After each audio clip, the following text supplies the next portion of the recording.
योगी आदर्श जिनको चैनल वाले रीवा का रामदेव कहते हैं।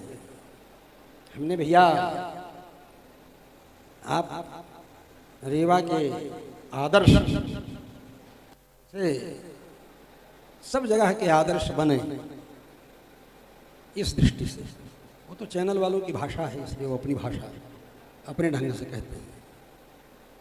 यहाँ बलराम जी के कुंड में, बलराम जी किसके अवतार हैं? तो लक्ष्मण जी के अवतार हैं। से आपकी बातचीत हुई है मेरे ख्याल से, ये ये क्या फिरोजाबाद से और आगरा के और यहाँ कौन गढ़? ये शेरगढ़ है, यही शेरगढ़ है। कई बार बातचीत हो चुकी है आपकी हमारी, और बहुत विषयों पर बातचीत हुई। वृंदावन की विभिन्न प्रकार की विकृत गतिविधियों के ऊपर भी इनकी व्यथा सुनने को मिली। अब तो हमारे योगी जी का शासन है, तो भाई घायल की गति घायल जाने, जो कोई घायल हो वो भी मठाधीश हैं, महंत हैं गोरक्ष पीठ के।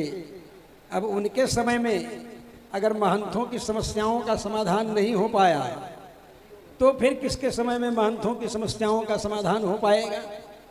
और वो महंतों की समस्याओं का समाधान करते भी, ऐसी बात नहीं है। अब ये बात दूसरी है कि उनको पता न चलने पाए और कोई काम गड़बड़ हो जाए।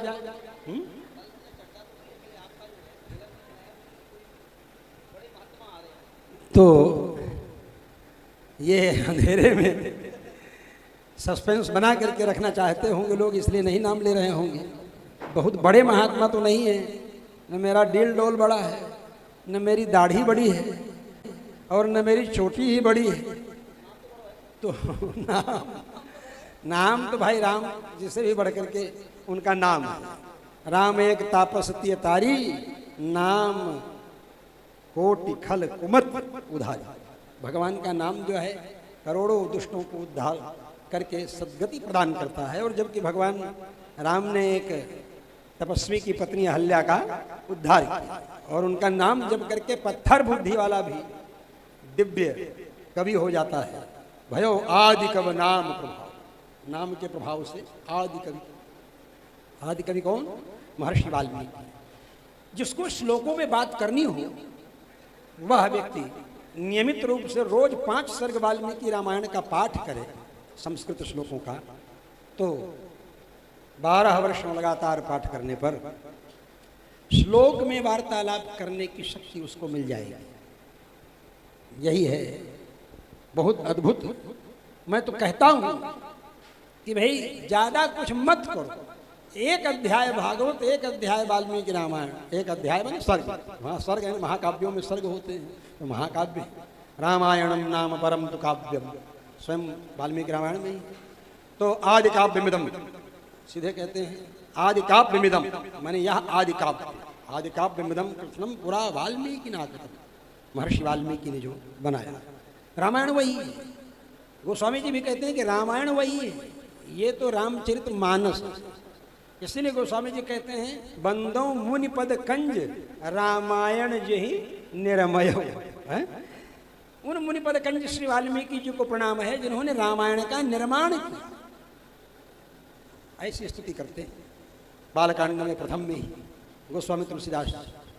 तो सौभाग्य था कि मैं भी इस कथा में, वो भी अंतिम दिन, छपते छपते वाला कालम होता है ना अखबारों में, एक साइड में छपते छपते ऊपर हेडिंग रहती, तो छपते छपते वाले कालम में राम जी ने जब बातचीत की हमसे, आदर्श ने बात कराई हमारी, योगी आदर्श, तो आदर्श योगी ने बात कराई हमारी।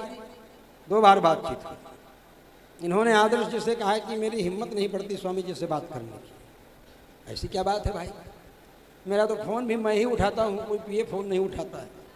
भले वो मिस्ड कॉल में चला जाए, लेकिन उठाऊंगा तो मैं ही उठाऊंगा, और फिर कॉल बैक भी करूंगा समय लेकर के, समय मिल जाएगा। संयोग है।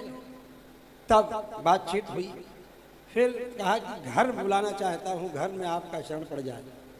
मैं समझता था कि रीवा जिला में ही, रीवा से 20-25 किलोमीटर की दूरी पर इनका गांव होगा, इसलिए आदर्श कह रहे हैं हमसे। तो मैं रीवा में एक दिन रुक गया, दूसरे दिन बातचीत हुई। जब बातचीत हुई तो हमने कहा क्या, बोले महाराज जी घर बना था तो उसी के उपलक्ष्य में कथा हो रही है। तो हमने कहा बड़ी अच्छी बात है। तो इनके मन में चल रहा था कि स्वामी जी को बुलाऊं, स्वामी जी को बुलाऊं, स्वामी जी को बुलाऊं कहूं, लेकिन जैसे बात करने की हिम्मत नहीं होती थी वैसे ये कहने की हिम्मत नहीं हो पा रही थी कि स्वामी जी आप पधार जाइए, आप आ जाइए। मैं सोच नहीं पाया। मैंने सोचा अब कैसे इसको खोला जाए, जो जाम है ना, ये तो मतलब हिम्मत नहीं हो रही, मतलब वो जाम हो गया है प्रवाह। तो हमने सोचा क्या करें। तो हमने कहा कथा कब तक है। तो इन्होंने कहा कथा परसों तक है। कल परसों बात हुई थी ना हमारी एक बार पहले। तो बोले परसों तक है। तो हमने सोचा चलो आज आए हैं, सब लोग थके माने हैं और कल अपना तैयार होकर के चले जाएंगे। तो इसी हिसाब से हमको मालूम होता है कि यहाँ पर ये कार्यक्रम हो रहा है, वहाँ से इतनी दूर पर करीब 10 घंटे की दूरी पर हो रहा है। तो